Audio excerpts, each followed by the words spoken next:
हाँ जी, good morning student. आज हम जो टॉपिक कर रहे हैं वो वेरी इंपॉर्टेंट है बेटा। 5 नंबर में भी पूछते हैं इसे और 3 मार्क्स में तो ये कंफर्म है कि आएगा ही आएगा। तो अगर आपने ये वीडियो अच्छे से देख ली तो आपके 3 मार्क्स जो हैं वो पक्के हैं, डन है।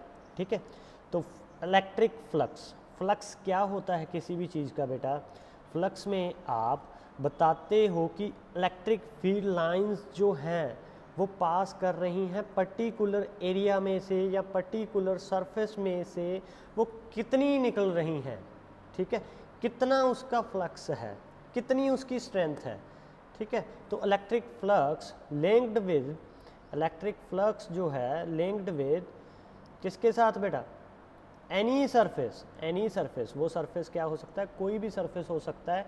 Is defined as the total number of electric lines of force, number of electric field lines that normally pass through the surface। very important point बेटा, ये हमें याद रखना पड़ेगा कि जो इलेक्ट्रिक फील्ड लाइंस हैं ये हमेशा नॉर्मल होनी चाहिए किसके?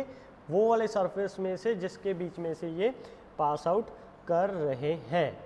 ठीक है जी, जिनमें से ये सरफेस पास आउट हो रहा है। सपोज करो ये मेरे पास कोई भी सरफेस ले लिया, ठीक है, गॉसियन सरफेस ले लिया कोई भी, ठीक है, इसमें से आपने इलेक्ट्रिक फील्ड लाइंस जो हैं वो पास आउट करवानी है, इलेक्ट्रिक फील्ड लाइंस जो हैं वो पास आउट करवानी है पर्टिकुलर एंगल में से। ठीक है, वो डिपेंड करेगी कितना एंगल है। ठीक है, ये है मेरे पास S, D S, that is area vector. इसको मैं बोल दूंगा एरिया वेक्टर, जो आपको ऊपर शो हो रहा है ना बेटा, एरिया वेक्टर ये वाला।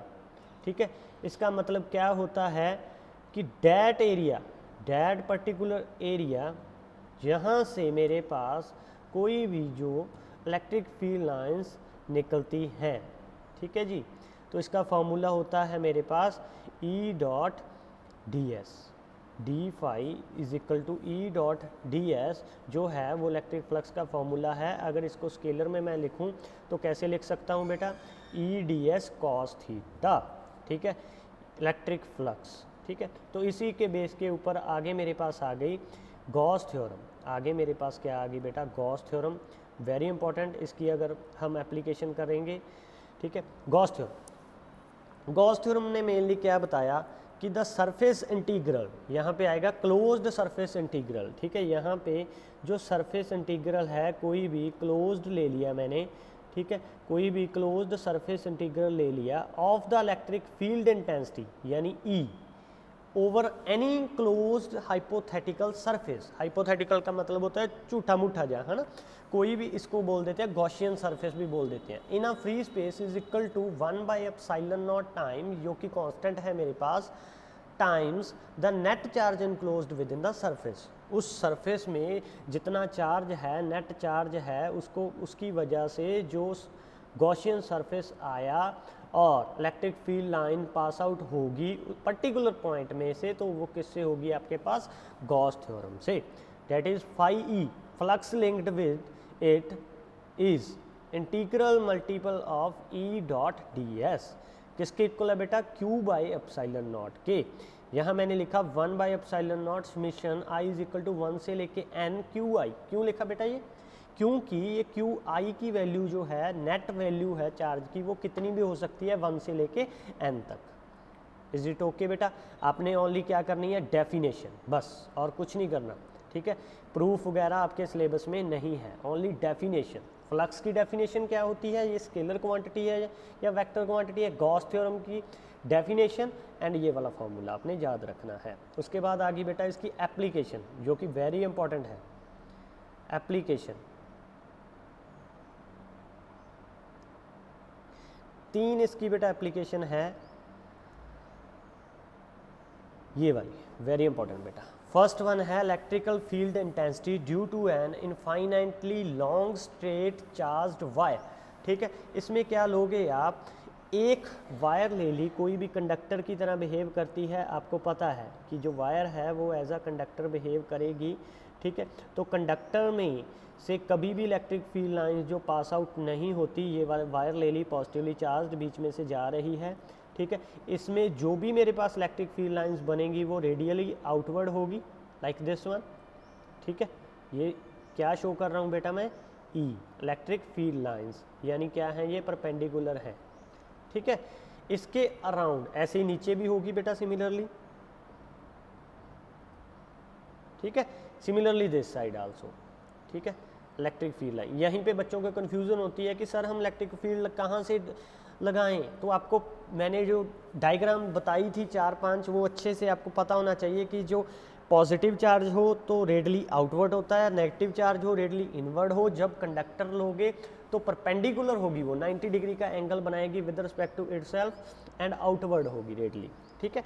तो इलेक्ट्रिकल फील्ड, तो जब भी आपने गॉस थ्योरम की एप्लीकेशन करनी है 3 पॉइंट आपने ध्यान में रखने हैं। फर्स्ट वन पॉइंट है आपको उसका चार्ज होना चाहिए पर्टिकुलर जिसका निकाल रहे हो। सेकंड, उस चार्ज में आपने गॉसियन सरफेस ड्रॉ कर लेना है, ठीक है। फर्स्ट वन क्या आ गया मेरे पास, चार्ज होना चाहिए और उसी के अराउंड आपने गॉसियन सरफेस ड्रॉ कर लेना है। सेकंड पॉइंट आएगा मेरे पास, उसका फ्लक्स निकालना है, यानी फाई की वैल्यू निकालनी है कितनी आएगी, ठीक है। थर्ड उसके ऊपर फिर लगा देनी है Gauss theorem, that is phi is equal to Q by epsilon naught, ठीक है। यहाँ closed integral of E dot D S is equal to Q by epsilon naught. तो गॉस थ्योरम लगाने से पहले आपको क्या करना है, फ्लक्स निकालना है। उससे पहले क्या करना है, गॉसियन सरफेस उसके ऊपर ड्राउन करो जिसके ऊपर आप निकाल रहे हो। तो यहाँ पे वायर ले ली मैंने, तो उसका अराउंड गॉसियन सरफेस ड्रॉ कर लिया ये वाला, ठीक है, like a cylinder. Is it okay बेटा? तो आपको पता है मेरे पास ए पॉइंट ले लिया ये वाला, कोई भी पॉइंट ले लिया बी इस एंड के ऊपर, और एक सी पॉइंट ले लिया इस कर्व सरफेस के ऊपर, ठीक है। सभी जगह इलेक्ट्रिकल फील्ड की वैल्यू जो है सेम होगी, इन पॉइंट्स के ऊपर, इन एंड्स के ऊपर सेम होगी, इस एंड के ऊपर भी सेम होगी। तो अब देखो ध्यान से, इलेक्ट्रिकल फील्ड ऊपर को, एरिया वेक्टर भी ऊपर को, तो एंगल इसके बीच में कितना बना बेटा, 0 डिग्री। एंगल कितना बना बेटा, 0 डिग्री, ठीक है। यहाँ तक आपको याद रखना है। इलेक्ट्रिकल फील्ड की वैल्यू नीचे को, एरिया वेक्टर की वैल्यू इधर को, तो एंगल बेटा इसमें कितना बना, 90 डिग्री। कितना बना, 90 डिग्री, है ना। सिमिलरली एरिया वेक्टर इधर को, फील्ड नीचे को, एंगल कितना बना, 90 डिग्री, ठीक है। तो ए, बी और सी पॉइंट के ऊपर अब हमने फ्लक्स की वैल्यू निकाल लेनी है। तो फ्रॉम गॉस लॉ हमारे पास क्या आया, फ्रॉम गॉस लॉ हमारे पास क्या आया बेटा, phi E is equal to closed integral of S E dot D s, ठीक है, ई डॉट डी एस यानी Q by epsilon naught. Gaussian surface क्या होता है, एक क्लोज्ड सरफेस होता है around a charge distribution such that the electrical field intensity has a single fixed value at every point. अगर गॉसियन सरफेस की value होगी वो सभी तरह गॉसियन सरफेस में ई की वैल्यू सभी जगह सेम होगी, ठीक है। अब नेट निकालनी है मुझे, तो मैं सम कर दूंगा ए पॉइंट का, बी पॉइंट का एंड सी पॉइंट का। तो ए के ऊपर लिख लिया आपने E dot D s, B पे लिख लिया, सी में लिख लिया। ये वेक्टर में है, स्केलर में लिखूंगा तो मेरे पास क्या आ गया, E dot E d s cos theta, ई डी एस कॉस थीटा। अब ए पॉइंट के ऊपर एंगल कितना, 90 का, तो कॉस 90 क्या होता है, जल्दी जल्दी बोलो, 0। तो ये वाली टर्म तो क्या होगी मेरे पास, 0। सिमिलरली ये वाली टर्म भी क्या होगी बेटा, 0, है ना। बचा कौन सा, ओनली ये वाला। इसमें एंगल कितना बना, 90 का, ठीक है। तो cos 90 कितना होता है बेटा, 1, है ना। तो बची मेरे पास कितनी वैल्यू, ई डॉट डी एस, ठीक है। तो अब अगर हमने इंटीग्रल निकाला तो मेरे पास कितना आ जाएगा बेटा, इसकी वैल्यू 2 पाई, कितनी आ गई बेटा इसकी वैल्यू, ई डॉट डी एस। इसका जब हमने एरिया निकाला तो आपको पता है कि सिलेंडर का एरिया होता है 2 पाई आर एच प्लस कितना, प्लस पाई आर स्क्वायर, ठीक है। पाई आर स्क्वायर कितना होता है एंड्स का, ये तो हमारा 0 ही हो गया। बचा कौन सा, कर्व का, तो कितना रह जाएगा, 2 पाई आर एच रह जाएगा। यहाँ पे एच की वैल्यू कितनी है, आर, है ना। लेंथ की वैल्यू कितनी है, इतनी, ठीक है। तो कितना आ गया, 2 pi R L. Is it okay बेटा? आगे देखो, हमें पता है क्यू बाई एप्सिलॉन नॉट कहाँ से आया? गॉस थ्योरम से, ठीक है। अब लाइन है तो लाइन में हम लाइन चार्ज डिस्ट्रीब्यूशन लोगे, दैट इज लैम्डा। लैम्डा क्या होता है लाइन चार्ज डिस्ट्रीब्यूशन में बेटा? लैम्डे की वैल्यू कितनी थी लाइन चार्ज डिस्ट्रीब्यूशन में? लैम्डे की वैल्यू कितनी थी? जल्दी जल्दी बताओ। That is lambda is equal to charge, charge क्या है मेरे पास? क्यू डिवाइडेड बाय जितनी उसकी लेंथ थी, यानी एल पर यूनिट लेंथ, चार्ज पर यूनिट लेंथ क्या था मेरे पास? Lambda, that is linear charge density. तो यहाँ से मेरे पास Q की वैल्यू कितनी आ जाएगी? Q की वैल्यू आ गई मेरे पास लैम्डा L, तो Q की वैल्यू कितनी आ गई? Lambda L by epsilon not. अब ये वाला मैंने गॉस थ्योरम में पुट कर देना है, ठीक है। E इंटू 2πr_L हमने पीछे फर्स्ट क्वेश्चन में किया, is equal to lambda L by epsilon naught. काट दो जो कटता है, ठीक है।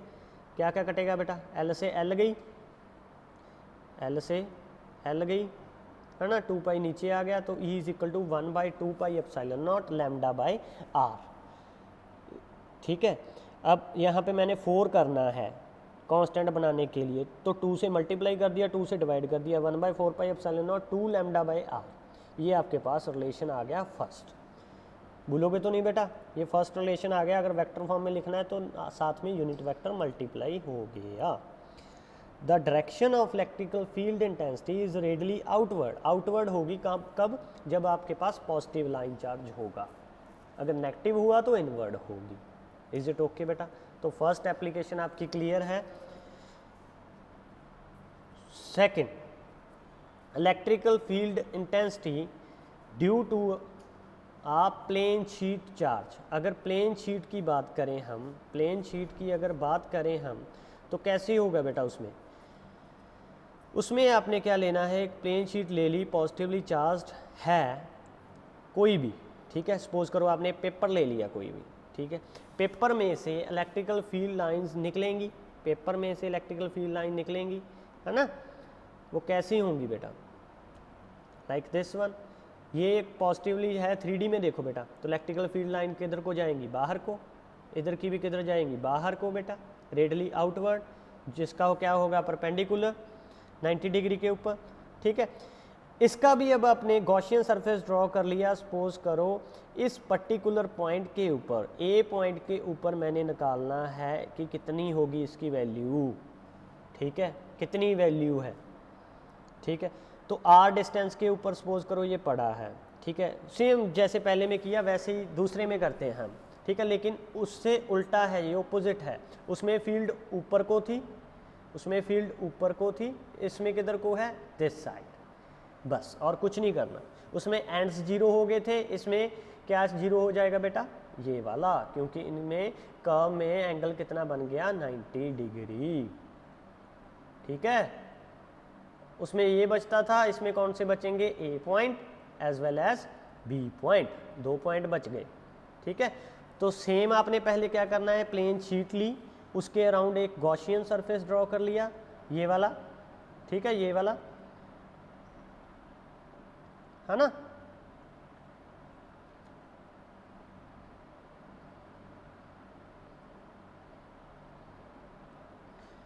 उसके बाद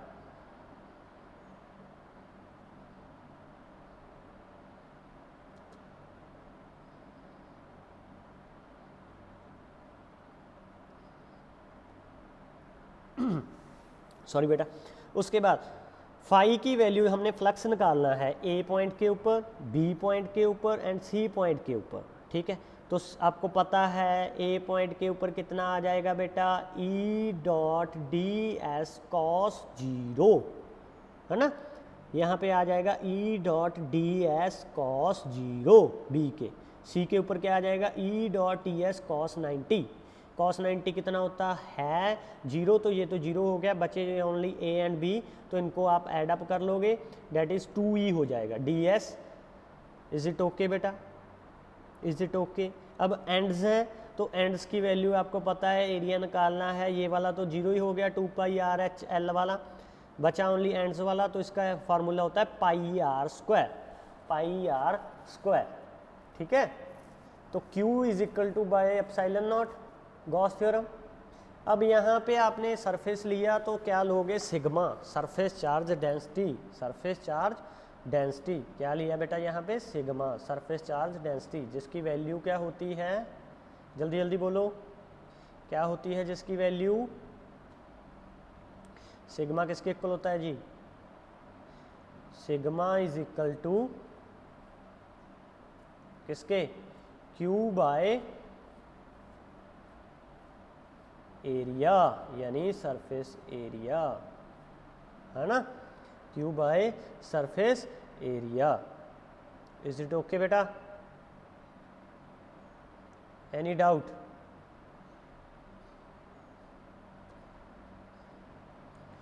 क्लियर है जी यहाँ तक। उसके बाद देखो, तो यहाँ पे मेरे पास Q की वैल्यू पुट कर दी, कितनी, Q की वैल्यू कितनी पुट कर दी, सिग्मा इनटू एरिया, एरिया कितना था पाई आर स्क्वायर, वो पुट कर दिया by epsilon naught, Gauss theorem लगा दी, ठीक है, पाई आर स्क्वायर से pi R square cancel, E is equal to sigma by 2 epsilon naught. In vector form में क्या आ जाएगा बेटा, साथ में यूनिट वेक्टर आपने के पास मल्टीप्लाई कर दिया। वेरी इंपॉर्टेंट ये बेटा, ये आपके पास ओनली सिग्मा के ऊपर डिपेंड करेगा, आर के ऊपर नहीं डिपेंड करेगा, कितनी दूरी पे भी वो पॉइंट हो गॉसियन सरफेस में उसके ऊपर नहीं डिपेंड करेगा, ओनली सरफेस चार्ज डेंसिटी के ऊपर वो डिपेंड करेगा। The direction of electrical field is normal to the plane and away from the positive charge distribution, and अगर नेगेटिव चार्ज हुआ तो it will toward the plane, ठीक है बेटा। The electrical field intensity is independent of the size of the Gaussian surface, Gaussian surface के size के ऊपर नहीं डिपेंड करेगा।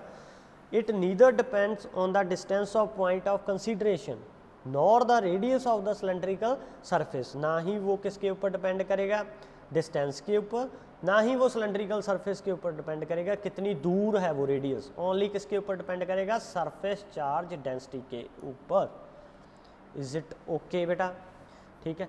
तो first relation and second relation आपको सिमिलर से थे, नो डाउट होगा कोई भी। थर्ड बेटा, थर्ड है वेरी इंपॉर्टेंट, ये अभी आपके सिलेबस में नहीं है। थर्ड देखो बेटा, electrical field intensity due to a uniformly charged this spherical shell. अब आपने लाइन में कर लिया, लाइन में आपने लैम्डा लिया, that is linear charge linear charge distribution, sorry बेटा। सेकंड हमने किया शीट में, जो क्या था मेरे पास, सरफेस चार्ज डेंसिटी, ठीक है।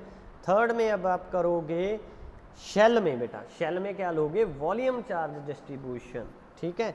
कोई भी शेल ले ली, ठीक है, शेल के 3 पॉइंट के ऊपर आपने गॉस लॉ लगाना है।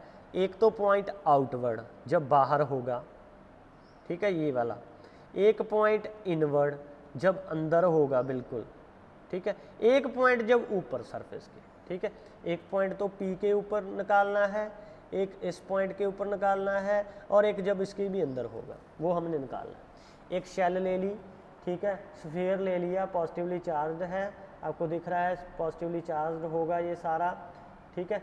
कितनी दूरी पे पड़ा है वो, कितना डिस्टेंस है इनके बीच में, कैपिटल आर डिस्टेंस है, ठीक है। कोई भी पॉइंट P ले लिया जो कि R डिस्टेंस के ऊपर पड़ा है, स्मॉल r डिस्टेंस के ऊपर, ठीक है। मैंने आपको क्या बताया, जब भी गॉस थ्योरम लगानी है तो पहले आपको चार्ज होना चाहिए, उसके अराउंड गॉसियन सरफेस ड्रॉ करो। तो ये जो ग्रीन वाला दिख रहा है आपको, ग्रीन सा दिख रहा है डॉटेड लाइन, ये गॉसियन सरफेस है सारा, ठीक है। इसी गॉसियन सरफेस में एक पॉइंट ले लिया P, उस पर अब हमने फाइंड आउट करनी है इलेक्ट्रिकल फील्ड इंटेंसिटी की वैल्यू, ठीक है। पॉजिटिव चार्ज है तो रेडली आउटवर्ड होगी इलेक्ट्रिकल फील्ड भी। P के ऊपर एरिया वेक्टर ले लिया ds, यानी एंगल इसके इन दोनों के बीच में कितना आया बेटा, cos 0 डिग्री, ठीक है। cos 0 कितना होता है बेटा, cos 0 कितना होता है बेटा, एंगल, ठीक है। तो इसमें मेरे पास E ds, ठीक है, cos 0 यानी मैक्सिमम होगी इंटेंसिटी की value at point P outside the shell, ठीक है। पूछते हैं कि आउटसाइड में कितना बताओगे, गॉस लॉ लगा दिया आपने, phi E is equal to closed integral of S E dot ds is equal to Q by epsilon naught. ठीक है, सेम डायरेक्शन है तो मैक्सिमम होगा E d S is equal to Q by epsilon naught d s. अब आपको पता है कि शेल स्फेयर का एरिया क्या होता है 4 पाई आर स्क्वायर, तो E cross 4 pi R square is equal to Q by epsilon naught. तो ई की वैल्यू यहाँ से कितनी आ गई बेटा, very important, Q by epsilon, Q by 4 pi epsilon naught r square, small r, क्योंकि ये आर दूरी है दोनों के बीच में, स्मॉल आर जब आउटसाइड होगा। इज इट ओके बेटा? अब वो पूछ लेते हैं कि अगर बिल्कुल ऊपर हुआ, इस सरफेस के ऊपर हुआ, यहाँ पे हमने पॉइंट निकालना है, इस पॉइंट के ऊपर वो पूछ देते हैं कि ऑन द सरफेस, इस पॉइंट के ऊपर ऑन द सरफेस अगर वो पूछें, यानी इस पॉइंट के ऊपर हमने निकालनी है, ठीक है, तो क्या होगा बेटा, जो आर था, स्मॉल आर था, वो इज इक्वल टू किसके हो जाएगा, बड़ा आर, बाकी एज इट इज सेम, बिल्कुल सेम, ठीक है। उसके बाद at point B on the shell बिल्कुल सेम, बस आर आ जाएगा, r square, capital R square. Inside देखो, इनसाइड बेटा, इनसाइड में क्या होगा, अंदर जब होगा कोई भी कंडक्टर के, तो इनसाइड यानी ये वाला तो बाहर वाला पोर्शन था पॉजिटिव वाला, इसके अंदर गॉसियन सरफेस ड्रॉ कर लिया, इसके अंदर वाला गॉसियन सरफेस जो होगा वो कौन सा होगा, ये वाला, यानी बी पॉइंट के ऊपर आपने निकालना है कि वैल्यू इसकी कितनी आएगी, इस वाले पॉइंट के ऊपर आपने निकालना है ये वाला अंदर वाला गॉसियन सरफेस। तो आपको पता होना चाहिए कि जो चार्ज होता है कोई भी, वो बाहर है, अंदर नहीं है, यानी Q की वैल्यू 0 होगी। जब Q की वैल्यू ही 0 होगी तो इलेक्ट्रिकल फील्ड की वैल्यू भी क्या होगी, 0 होगी। एज इट इज सेम लिख के बाकी सारा, ठीक है, Q की वैल्यू 0 कर देना तो E की वैल्यू क्या हो जाएगी, 0 हो जाएगी। This is a property. Inside the cavity आपके पास इलेक्ट्रोस्टैटिक शील्डिंग होती है और बंद होता है। वेरी इंपॉर्टेंट बेटा, ग्राफ आ जाता है उसके आगे। E मैक्सिमम कब होगी, ऑन के शेल के ऊपर, बिल्कुल ऊपर वाले पॉइंट जब R हुआ, और ये वाला पॉइंट जब दूर जाता जाएगा, ये ग्राफ भी आ जाता है, ठीक है। थैंक यू बेटा।